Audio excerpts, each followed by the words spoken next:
Hi, we just traveled to Honolulu, Hawaii. Here's how it went. Hi, we are going to Hawaii. The excitement was killing us. Guys. So we drove to US and flew from there. Here's the US-Canada border. As being a Middle Eastern is frowned upon here, I passed myself as a Swedish blonde. We flew to Honolulu where the air was warm and the beaches were beautiful. We enjoyed the sun and swimming. I hate water. Why? I even kicked my knee accidentally over the shell of a giant sea turtle. I was able to capture its shadow lurking under the waters around us.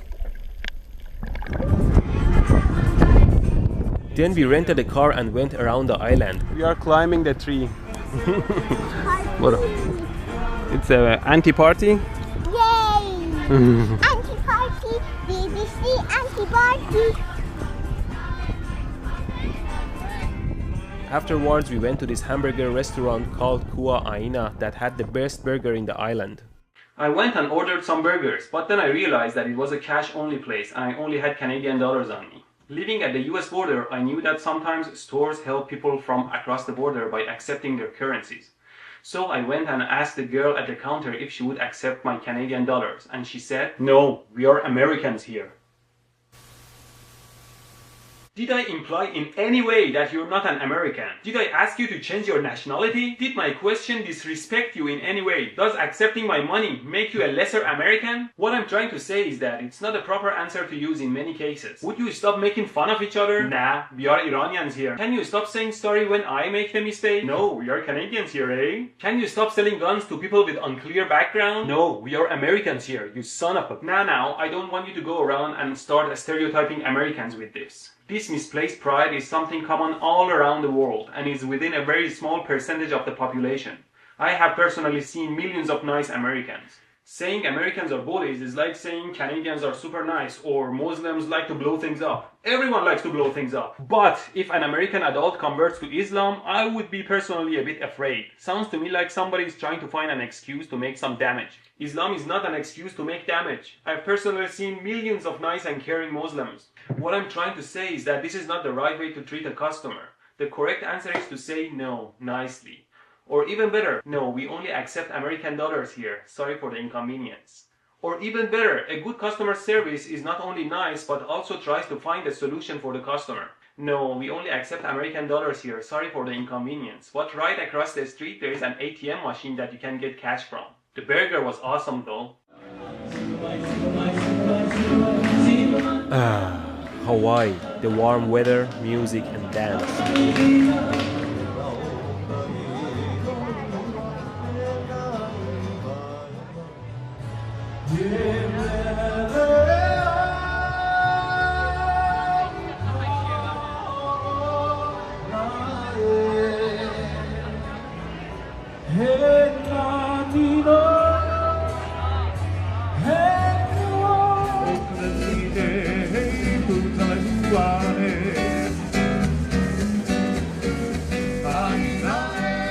Then we went to Hanauma Bay, which is an awesome snorkeling beach with clear waters. That day we could even see the whales jumping out of water in the distance.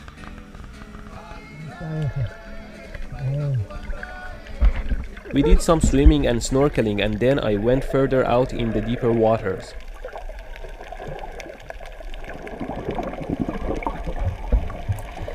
Lots of beautiful corals and fish.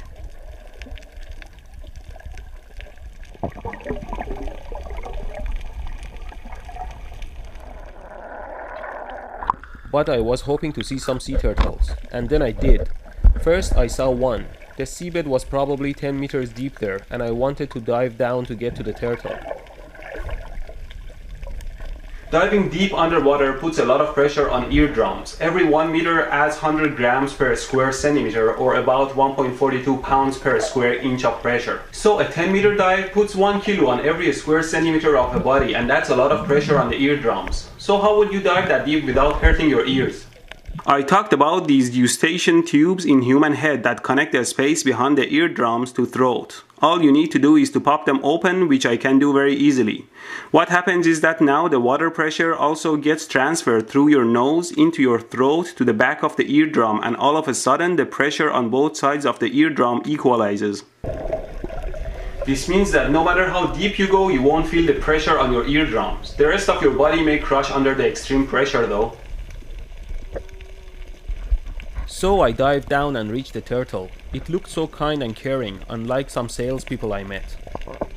Then I saw 3 more turtles. I dived down to them as well. But then, in these 2 dives, I noticed something else. Listen carefully when I get close to the turtle.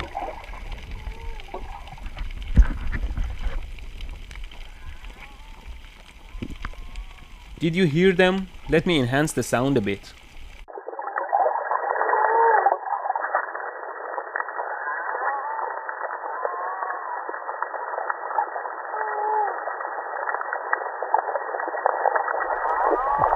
Do you hear the whales calling? I was able to hear them myself when I was at that depth. It was amazing. So I could hear the whales in both my deep dives, but I wasn't able to hear them when I was closer to the surface, and I think I know why.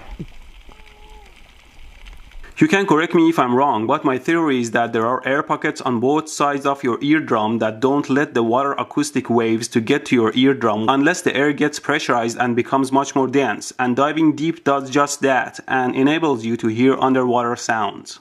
I tried it in a pool, and just going 1 meter under, I was able to hear the sound of the water pump much louder. I also heard something else when I further enhanced the sound. Listen carefully. Get the out of my face, man. Some turtles are just rude. One more thing, I usually don't put sunblock on my skin. I always say I have this beautiful, thick Middle Eastern skin that's used to the blazing sun. Oh, just a second. There you go. But then, after the snorkeling exposed my back to the sun for a long time, I realized that I was well done. I turned into a redneck in a few hours. Feast your eyes on my sizzling skin shedding like a snake.